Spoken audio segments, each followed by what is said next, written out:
Hello doctor साहब, मेरा नाम है रुमा गुप्ता और मैं ग्रेजुएट कर चुकी हूँ।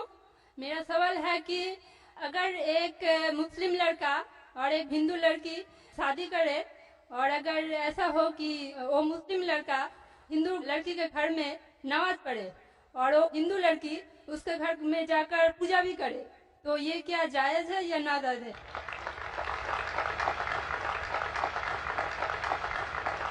बहन का अच्छा सवाल है कि अगर एक मुसलमान लड़का हिंदू लड़की से शादी करता है तो क्या वो मुसलमान लड़का हिंदू के घर में जाके नमाज पढ़ सकता है, और क्या वो लड़की मुसलमान के घर में पूजा कर सकती है? नहीं। सबसे पहले कुछ शराइत है हर चीज के। आप अगर गाड़ी रखेंगे और गाड़ी का एक पहिया रखेंगे, साइकिल का एक पहिया रखेंगे, ट्रैक्टर का, तो गाड़ी चलेंगी क्या? नहीं चलेगी। या चारों साइकिल कर दो या चारों ट्रैक्टर कर दो। इसीलिए कुरान की आयत है सूरह बकरा की सूरा नंबर 2 आयत नंबर 221 में अल्लाह ताला फरमाते हैं कि आप मुशरिका से शादी नहीं कर सकते जब तक वो ईमान न लाए। मतलब जो गैर मुस्लिम है और शिर्क कर रही है उससे आप शादी नहीं कर सकते जब तक वो ईमान ना लाए। और एक ईमान लाने वाली औरत चाहे कितनी भी बदसूरत हो वो एक मुशरिका से बेहतर है। और आगे आयत कहती है कि लड़कियां मुशरिक लड़के से शादी नहीं कर सकती जब तक वो ईमान ना लाए। एक मोमिन आदमी चाहे कितना भी बदसूरत हो वो बेहतर है बनिस्बत जो शिर्क करता है।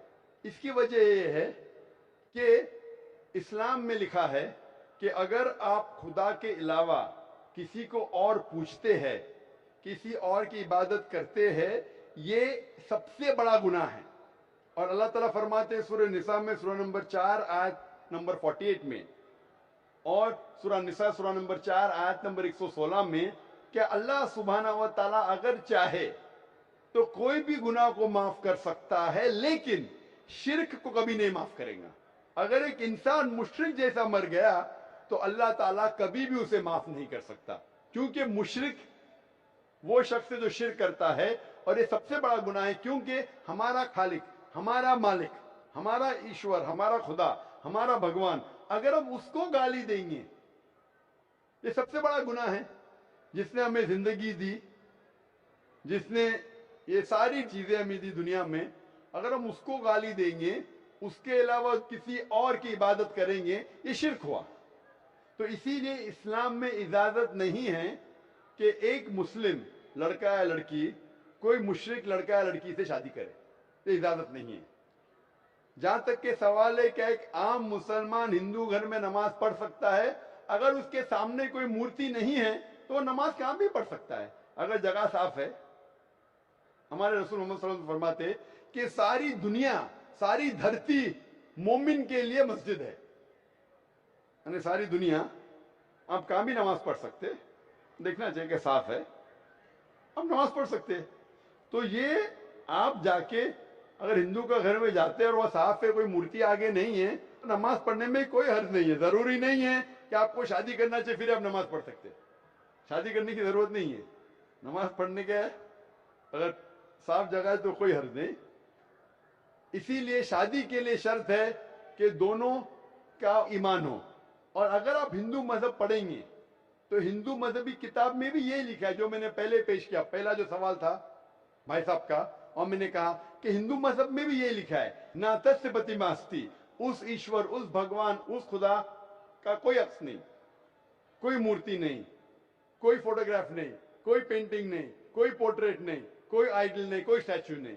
अगर ये मान ले कि कम से कम जो यकसा है हिंदू और इस्लाम के मजहबी किताब में, कम से कम उसके ऊपर अमल करे तो अक्सर हमारे मुश्किलात दूर हो जाएंगी। जो यकसा नहीं है उसको कल डिस्कस कर सकते। और अगर आप तहकीक करते हिंदू मजहब की किताब पढ़ते और इस्लाम मजहब की किताब पढ़ते, दोनों में लिखा है खुदा एक है, दोनों में लिखा है खुदा का कोई अक्स नहीं है, दोनों में लिखा है कि खुदा का कोई बुत नहीं है, दोनों में लिखा है कि खुदा के अलावा किसी और की इबादत नहीं करना चाहिए, दोनों में लिखा है कि आखिरी पैगंबर मोहम्मद सल्लल्लाहु अलैहि वसल्लम है, دونوں میں لکھا ہے کہ شراب نہیں پینا چاہیے. میں حوالے دے سکتا ہوں اور میں تقریر ایک دیا ہوں, similarities between Islam and Hinduism. اسلام اور ہندوازم میں یکسانیت دونوں کتاب میں ہے. آپ اگر پڑھیں گے قرآن مجید میں سورہ مائدہ سورہ 5 آیت نمبر 90 میں لکھا ہے کہ شراب پینا حرام ہے. اب Manusmriti chapter number 9 verse number 225 پڑھیں گے, اس میں لکھا ہے شراب پینا حرام ہے. قرآن میں لکھے سورہ مائدہ سورہ نمبر 5 آیت نمبر 3, سورہ بقرہ سورہ نمبر 2 آیت نمبر 173, سورہ انعام سورہ نمبر 6 آیت نمبر 145 اور سورہ نحل چیپٹر 16 ورس 115 میں حرمت علیکم المیتۃ والدم ولحم الخنزیر وما اہل لغیر اللہ بھی. کیا آپ کے لیے حرام ہے مرا ہوا گوشت, خون, سور کا گوشت اور وہ کھانا جس کے اوپر اللہ کے علاوہ کسی اور کا نام لیا گیا ہے. آپ اگر ہندو مذہبی کتاب پڑھیں گے اس میں بھی لکھا ہے کیا سور کا گوشت کھانا حرام ہے. اگر آپ تحقیق کریں گے کافی یکسانیت ہے. اسلام مذہبی کتاب میں لکھا ہے قرآن میں سورہ نور میں سورہ نمبر 24 آیت نمبر 30 اور 31 کے اندر حجاب کے بارے میں. عورت کو الحمدللہ حجاب میں ہونا چاہیے, سر سے ڈھکا ہونا چاہیے اس کا جسم, صرف جو دکھ سکتا ہے وہ چہرہ اور ہتھیلی تک کے. آپ اگر ہندو مذہب کتاب پڑھیں گے رگ وید بک نمبر 8 میں لکھا ہے اور رگ وید بک نمبر 10 میں بھی لکھا ہوا ہے کہ عورت کو اپنے سر کے پلوں کو ڈالنا چاہیے چہرے پہ.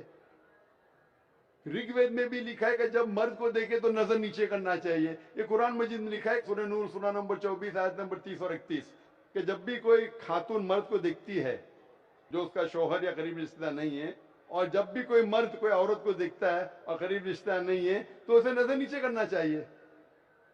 تو اس طریقے سے آپ تحقیق کریں گے جو یکسانیت ہے اس کے اوپر تو عمل کرو. تو یکسانیت ہندو اور اسلام مذہب میں جو مذہبی کتاب میں لکھا ہے, لیکن افسوس کی بات ہے کہ مذہب کے ٹھیکیدار یہ چیز کا ذکر ہی نہیں کرتے. کیوں؟ اسی لیے میں حوالے دیتا ہوں. میں کوئی عالم نہیں ہوں, میں کوئی پنڈت نہیں ہوں, میں اپنے آپ کو طالب علم کہتا ہوں, لیکن میں ہمیشہ حوالہ دیتا ہوں. تو کسی کو بھی شک ہے, کسی کو بھی شبہ ہے تو گھر پہ جا کے چیک کر سکتا ہے, یا انٹرنیٹ پہ جائیے, آپ ٹائپ کرو, وید بھی انٹرنیٹ کے اوپر ہے, قرآن بھی انٹرنیٹ کے اوپر ہے, ٹائپ کرو, ریفرنس ٹائپ کرو, آپ کو حوالہ مل جائے گا. تو اسی لیے گاڑی چلنے کے لیے دونوں کا جو رولز اینڈ ریگولیشن ہے وہی ہونا چاہیے. اسی لیے دونوں لوگ مومن ہونا ضروری ہے.